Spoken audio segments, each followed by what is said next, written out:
Well, check it out. It's sunny. It's a beautiful day. Birds are singing. Cows are mooing. It's pretty. Look. That blue sky. There was sun pouring in my window this morning. It was fantastic. Ah, it's gonna be a good day.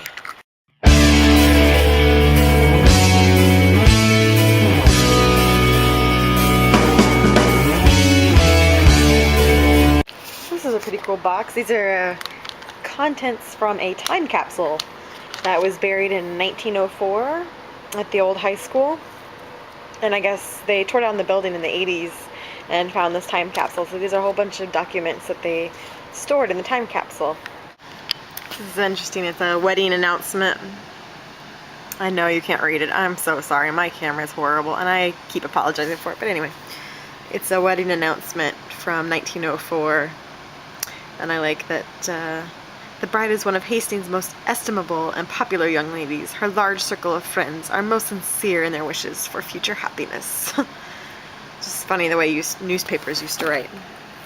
And in case you haven't heard me mention it before, I was a double major, anthropology and journalism. So it's just interesting to me reading all these newspaper articles of how people used to write, because that was my second major. It's journalism. Here's another interesting thing.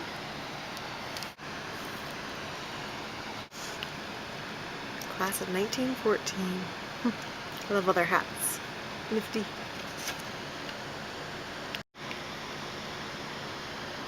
I guess it's kind of like a yearbook. She has her class pictures of her friends, other people, and descriptions.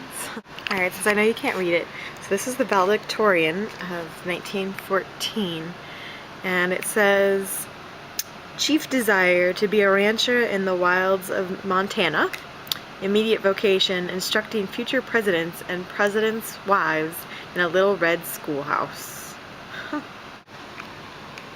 So her picture is just striking, but this one, I like it. It says chief desire uncertain, and right underneath it in the little tiny letters there it says preacher's wife. I guess it shouldn't be too surprising to me considering it was 1914, but so far every single one of these girls, their actual vocation has been teachers. They've been different subjects, but so far everyone's been a teacher. I wonder what other options there were for them in 1914 in Nebraska. I mean, other than just being a wife. Oh, check out that guy. Girl. Not sure. It's artsy. Stepping out of the box there.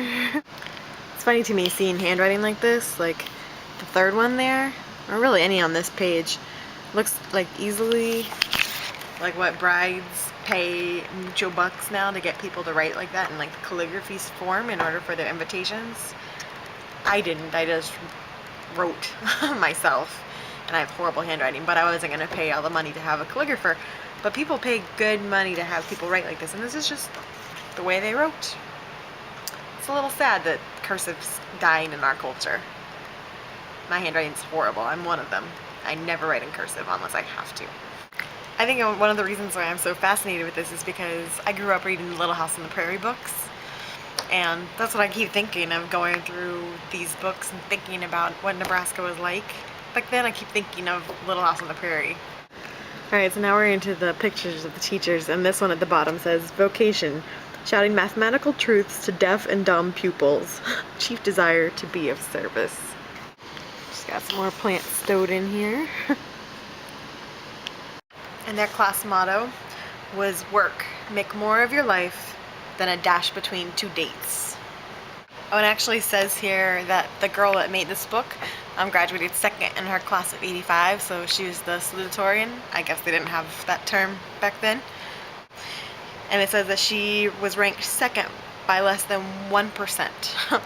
So anyway, she was the salutatorian. Oh look, and even in 1914 they had a senior skip day. It says the senior class assembled in the steps of the public library at 8 o'clock and shortly after climbed into a hayrack and departed for the blue.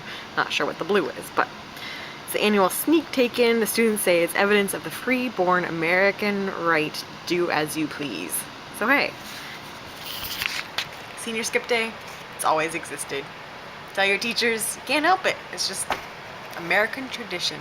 I should note that I did not get to skip my senior year because I had perfect attendance since 6th grade and I was going to get a special award at graduation if I kept up perfect attendance, so I didn't skip on senior skip day. Me and 2 other people in my class that were also getting perfect attendance awards at graduation, we didn't get to skip.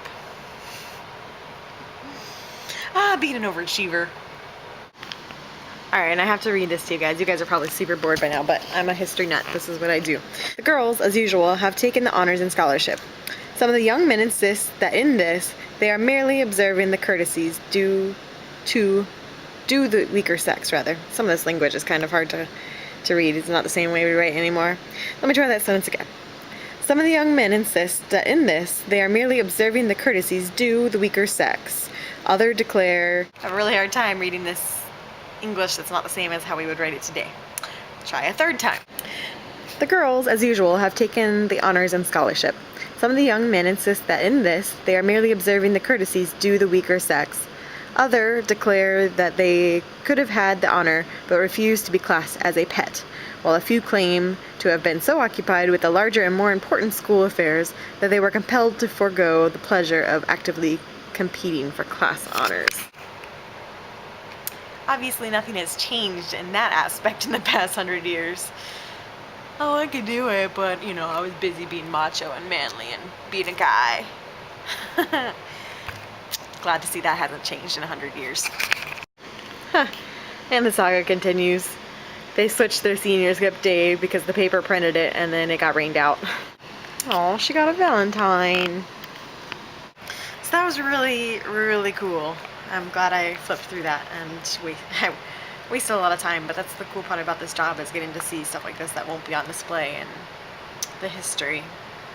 Alright, so week 2 of my internship is done, and I am just amazed by how much faster my weeks have gone by. When I was working at DSW, I was working like 20 to 30 hours a week, but working 40 hours a week, the normal 9 to 5 job, so much easier, and especially when it's something you love. But working 8 hours a day in that type of job versus 4 hours a day of retail, huge difference. And then I'm finding treasures like that book I found. I've always been fascinated by people. I think that's why my 2 majors are journalism and anthropology. You know, I'm interested in interviewing people, finding out about people, their stories, and anthropology, that's the study of people. That's why I'm vlogging, that's why I love vlogs.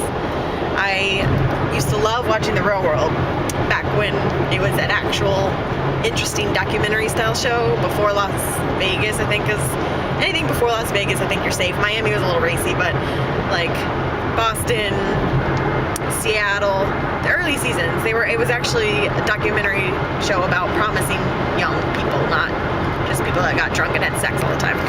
So I kind of think that's what vlogging has become. We're creating our own documentary reality shows, documenting our lives and what we're going through. And that to me is fascinating. And I do wonder if other vloggers were the same way, if other vloggers were really into The Real World when it first came out, or if it's just me. I feel like that would be a common thread. If you were really interested in that type of show when it originated, if those are the same type of people that are watching vlogs now. That's a thesis in itself, I think. Not an anthropology thesis, but someone could study it.